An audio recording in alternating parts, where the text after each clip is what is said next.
पुंडलिकावरदे हरी विठ्ठल श्री ज्ञानदेव तुकाराम.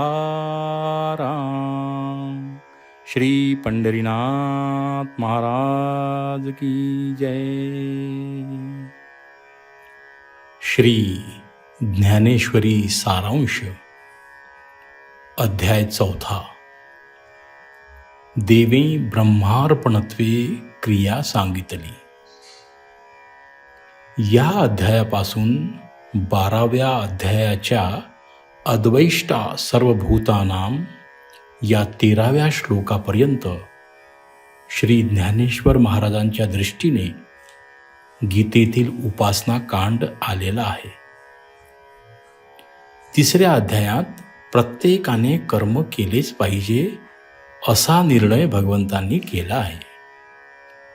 परंतु कर्म आचरित असता त्यात अज्ञानाचे जे बंध आहेत त्या बंधांपासून सोडवणूक करून मोक्षापर्यंत जावयाचे असेल तर ब्रह्मार्पण बुद्धीने कर्म करणे हे जरूर आहे.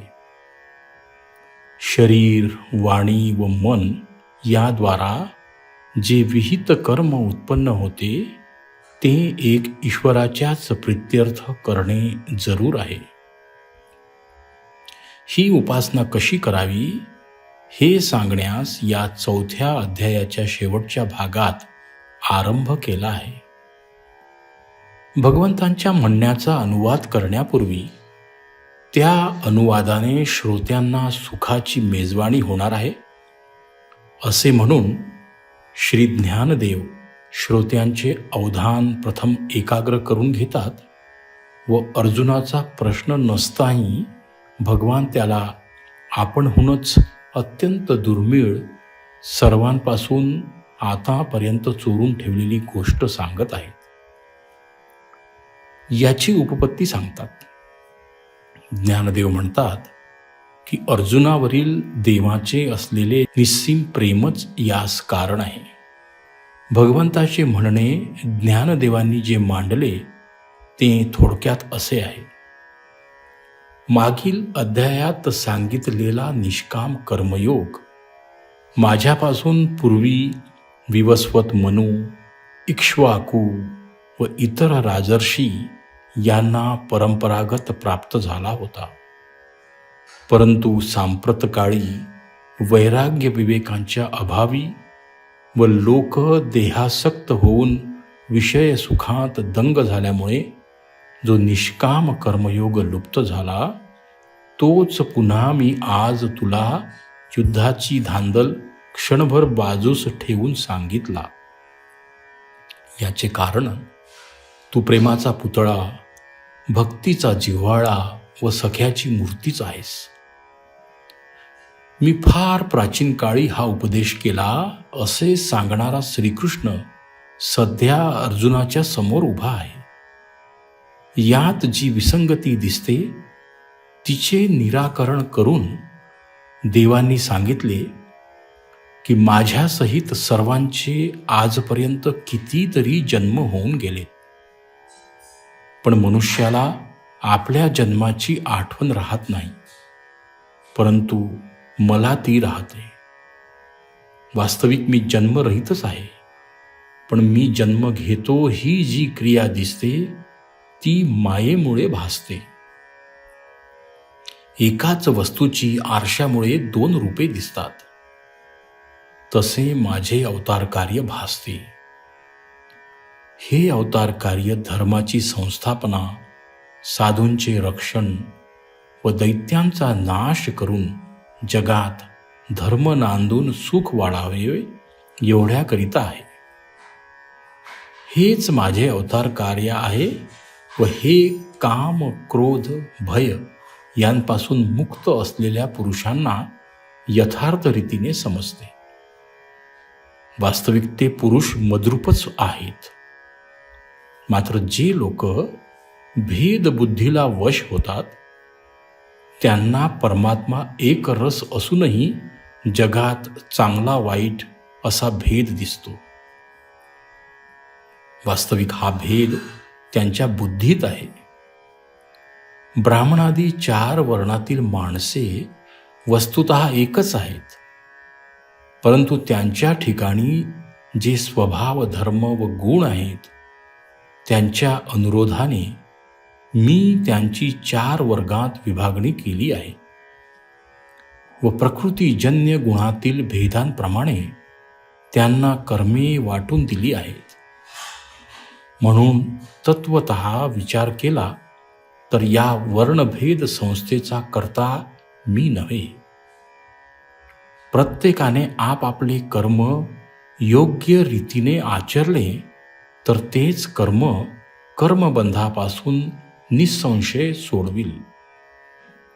मात्र कर्म, अकर्म वगैरे कशाला म्हणतात याचा विचार करताना चांगले चांगले दूरदर्शी पुरुष देखील घोटाळ्यात पडतात.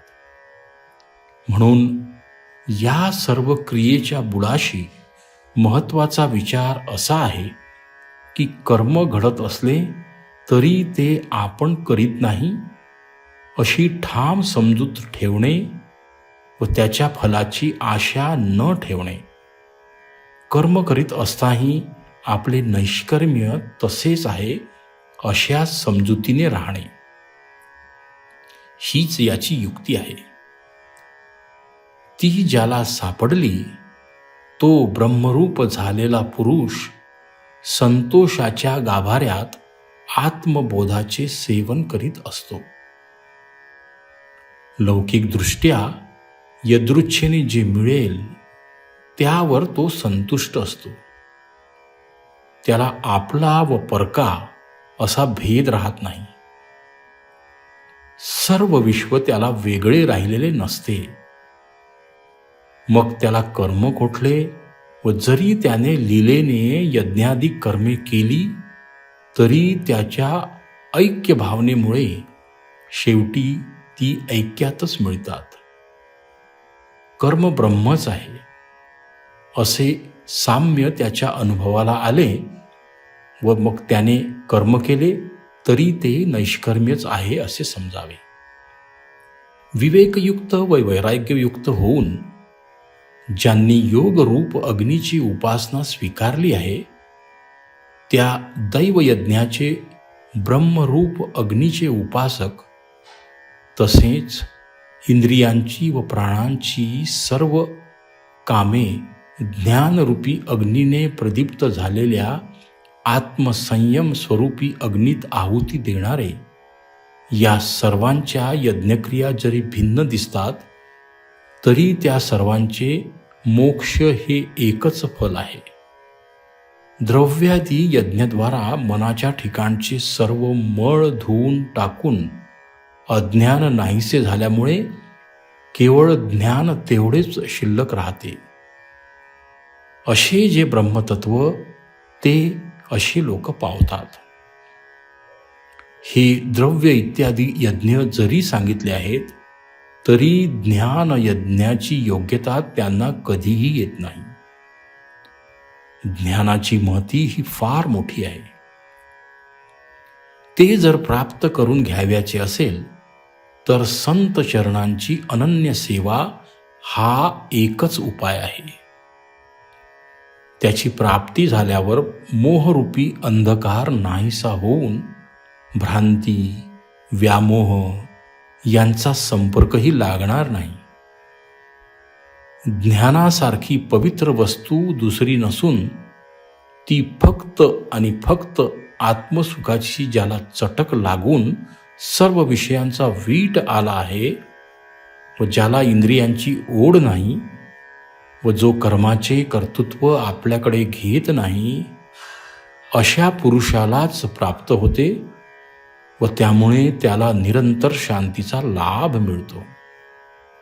जन्माला येऊन ज्यांनी संयम अग्नीची सेवा केली नाही त्यांना परलोक तर दूरच राहिला, त्यांचे येथील जिणेही धड राहत नाही. त्याचप्रमाणे या ज्ञानाची ज्याला आवड नाही त्याचे येथील जिणे व्यर्थ आहे. विषय सुखात रंगून जाऊन जो संशयग्रस्त असतो तो पातकी असून त्याचा सर्वस्वी घातच होतो. जिथे ज्ञानाचा अभाव असतो तेथेच हा संशय असतो. अज्ञानामुळे हा वाढतो व श्रद्धेचा मार्ग बंद पडतो. हृदयाला व बुद्धीला तो ग्रस्त करून टाकतो. परंतु ज्ञानरूपी खडग हाती असेल तर या प्रबळ संशयाचा नाश करता येतो. मग मनावरील मळ निःशेष नाहीसे होतात. शेवटी भगवंतांनी अर्जुनाला आपल्या अंतःकरणातील सर्व संशय टाकून पुन्हा युद्ध प्रवृत्त होण्यास सांगितले. अध्यायाचा शेवट करण्यापूर्वी श्री ज्ञानदेवांनी आपल्या ग्रंथात शांत रसाचा कसा उत्कर्ष झाला आहे, त्यातील शब्द दिसण्यात लहान असले तरी त्यांचे सामर्थ्य कसे अमर्याद आहे, साहित्य, अलंकार व आत्मचर्चा यांनी आपला ग्रंथ कसा नटलेला आहे, या ग्रंथाचे श्रवण करणाऱ्याच्या संसार दुःखाचे समूळ उच्चाटन कसे होईल, हे सर्व विषय मोठ्या बहारीने सांगून मी जे सांगतो त्याकडे मोठ्या प्रसन्न चित्ताने लक्ष द्या, अशी श्रोत्यांना विनंती केली आहे. श्री कृष्णार्पणमस्तु.